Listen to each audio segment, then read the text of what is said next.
Hola, buenas tardes. Mi nombre es Andrea Paola Jacanamejoy Timbú, estudiante de segundo semestre de la licenciatura en Pedagogía Infantil. A continuación, les voy a dar a conocer un cuadro comparativo sobre las teorías de adquisición del lenguaje. Como primer exponente tenemos Skinner. Él maneja una teoría conductista.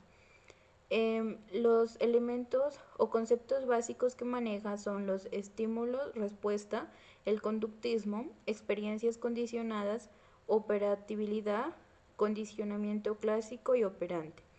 El objeto de estudio de Skinner es descubrir las leyes generales que rigen la conducta. Para ello nos ha hecho un aporte muy importante en la educación, como son las técnicas de la conducta en el aula, es decir, el condicionamiento operante.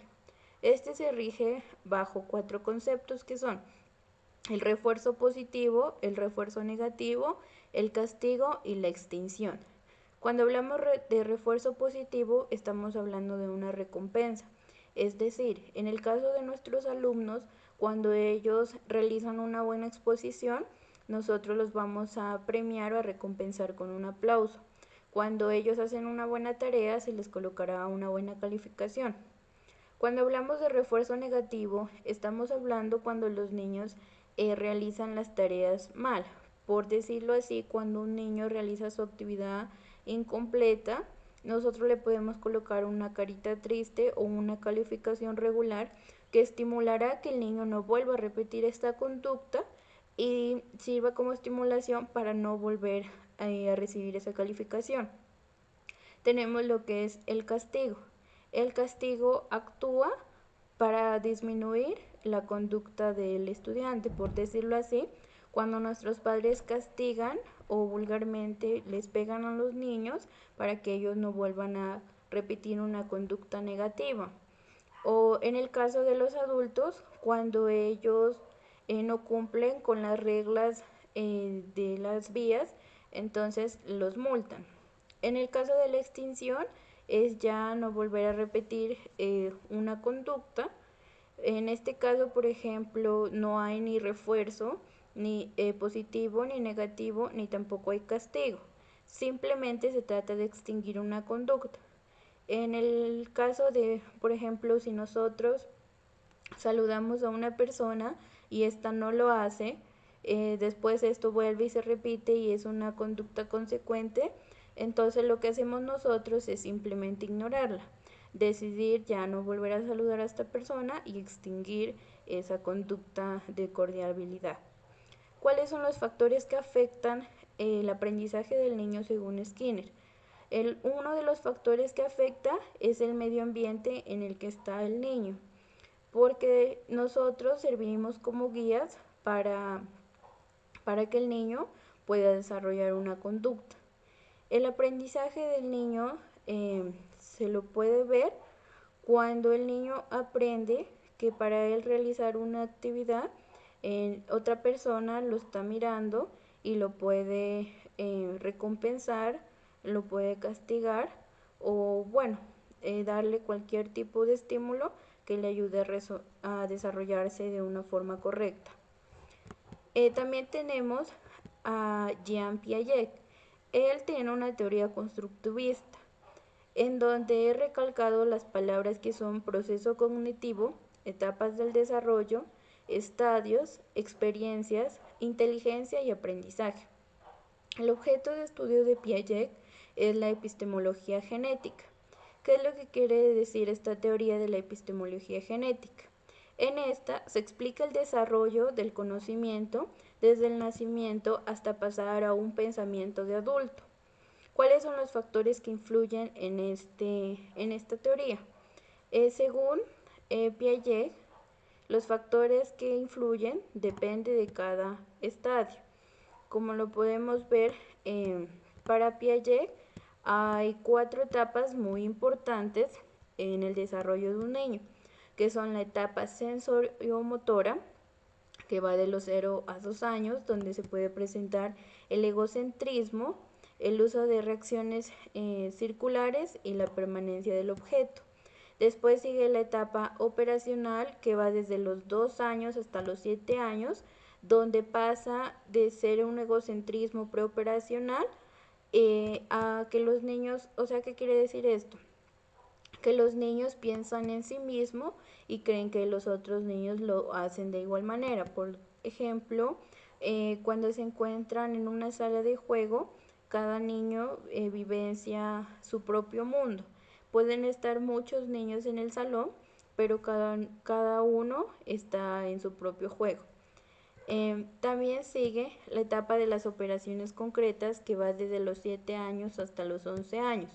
En esta etapa se vivencia el cambio de pensamiento preoperacional al pensamiento de operaciones concretas o operaciones formales. En esta empieza el pensamiento lógico y operacional, como son las matemáticas. También se empieza a madurar y el egocentrismo empieza a bajar su nivel, ya que el niño se vuelve un niño más social. Sigue la etapa de las operaciones formales o espaciales. En este se desarrolla el razonamiento. Cuando estamos hablando de esta etapa, estamos hablando de la adolescencia, en donde nuestros adolescentes hay un momento que se sienten solos, piensan que el mundo se va a acabar, o sea, manejan un sentido de culpa, más sin embargo, en esta etapa es más fácil manejar el razonamiento con ellos.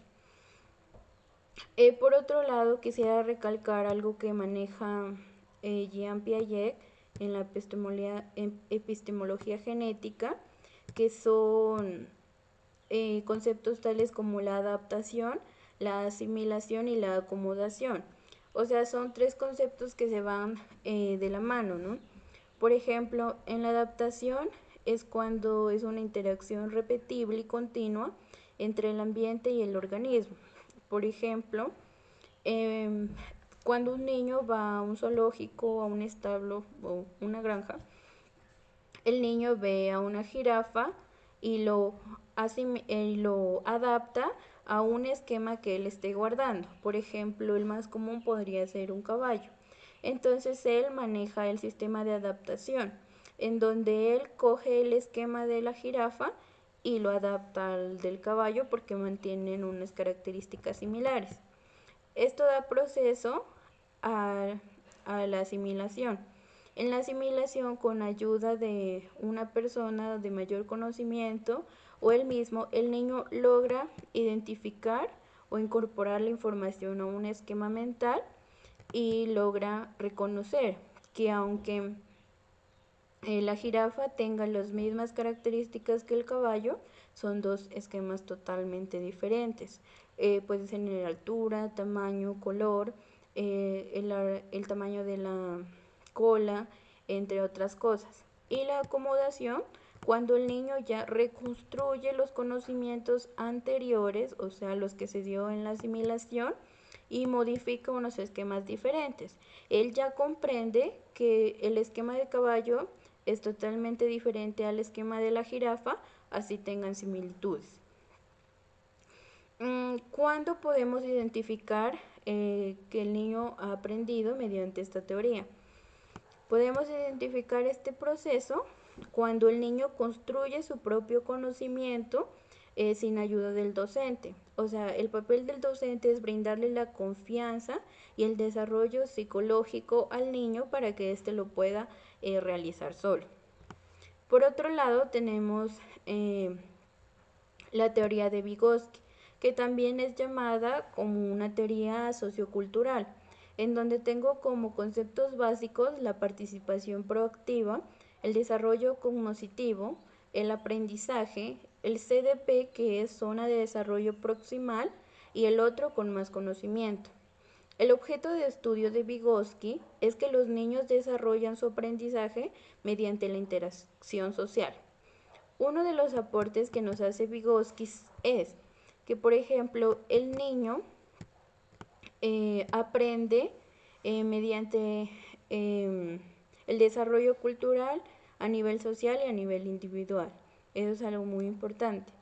Uno de los aportes que él nos brinda son los test basados en la zona de desarrollo proximal, que se identifica como CDP. Esta es una prueba donde se mide la inteligencia y los conocimientos que el niño ha adquirido durante un proceso. Por otro lado, también es importante tener en cuenta que el desarrollo del menor se lleva a cabo por el desarrollo cultural y que también aquí interviene, cuando me refiero al otro con más conocimiento, es cuando dice Vygotsky que a veces es importante que una persona te ayude siempre y cuando pues ésta tenga mayor conocimiento. A veces el conocimiento no se da dependiendo la edad, porque hay niños pequeños que tienen más conocimiento de personas más adultas. ¿Cómo podemos evidenciar este aprendizaje? Podemos evidenciarlo cuando el niño logra realizar sus actividades por sí mismo, ya tiene la autoconfianza y la autonomía para realizarlo por sí solo. A esto se refiere la zona de desarrollo proximal, es decir, que nosotros como padres o como docentes ayudamos a guiar al niño para realizar las actividades, pero él ya lo ha logrado cuando desarrolla las actividades por sí solo. Cuando él ha desarrollado esto, damos por cumplido el objetivo. Está también la teoría de Chomsky, en la cual se la denomina una teoría innatista. En conceptos tengo la capacidad innata, adquisición del lenguaje, genética y experiencias de aprendizaje. Dice que según Chomsky, la capacidad innata de adquirir el lenguaje es desde la genética. Para él no es importante lo social ni lo cognitivo. ¿Qué quiere decir? Que nosotros, el lenguaje es algo innato, es algo genético, es decir, que nosotros nacemos con eso. Nosotros nacemos sabiendo hablar y salimos al mundo como a desarrollarlo. Uno de los aportes que él hizo es que le colocó una refutación a la teoría de Skinner. También dice que existe un conocimiento formal y previo a las experiencias que maneja el menor. Los factores que influyen son el idioma, que aunque este sea diferente o manejemos diferentes idiomas, se asemejan en la estructura.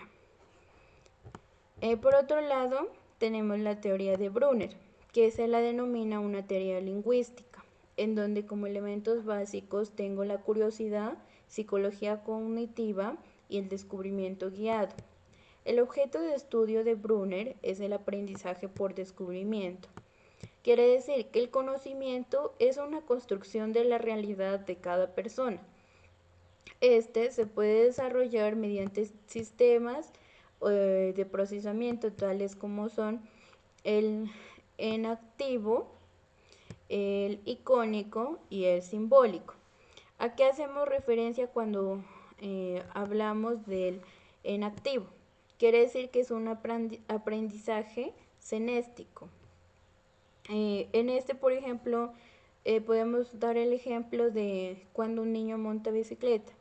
El niño actúa por la acción. Por ejemplo, él monta la bicicleta, más sin embargo, no está en la capacidad de dar una descripción detallada de dicho vehículo, de dicho elemento.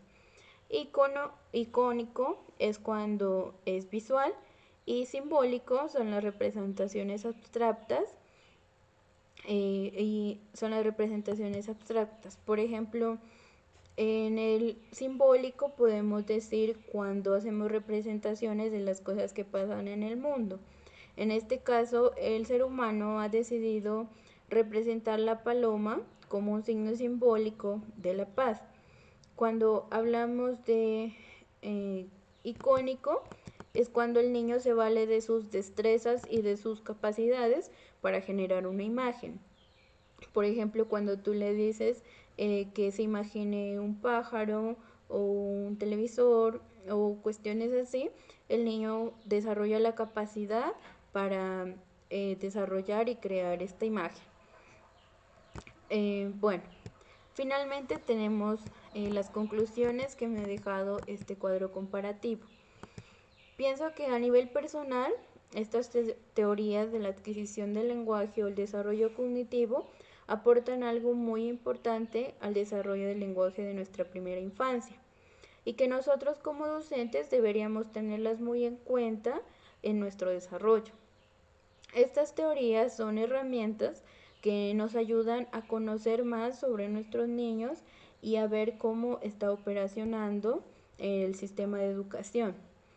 Por otro lado, comparto el pensamiento de que el lenguaje es innato, ya que depende de nosotros también cómo lo desarrollemos y que esto es como una ayuda contributiva en donde la sociedad nos ayuda a desarrollar nuestras habilidades y destrezas. También puedo decir que eh, son unas teorías muy aplicables y que de todas maneras la opinión de cada persona es respetable. Gracias por su atención.